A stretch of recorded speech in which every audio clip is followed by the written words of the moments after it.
Si je vous dis théorie des collisions, théorie de l'état de transition et vitesse de réaction, êtes-vous capable de comprendre de quoi je vous parle? Sinon, alors regardez cette vidéo. Pour augmenter la vitesse d'une réaction, on peut soit augmenter sa température, la concentration d'un de ses réactifs, mettre en présence d'un catalyseur ou augmenter l'air de la surface active.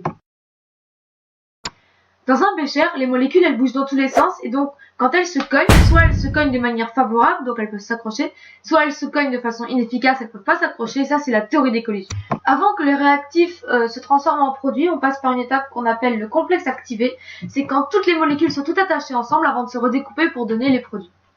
Et ça c'est la théorie de transition. Donc ça c'est le graphe qui correspond à ce que je viens de vous expliquer.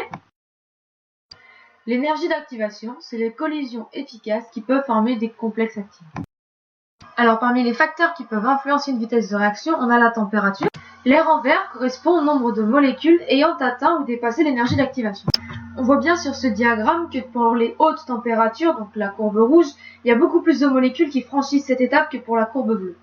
Or, pour que le réactif se transforme en produit, il faut passer par cette fameuse étape du complexe activé.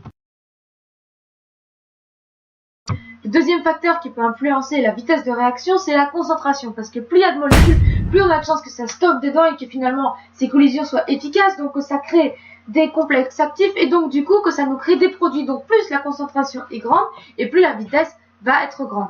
Le dernier moyen d'accélérer une réaction, c'est d'utiliser un catalyseur. Alors il existe les enzymes, certains métaux, les acides et des bases et les charbons actifs qui peuvent faire ce travail. Leur rôle est d'abaisser l'énergie d'activation.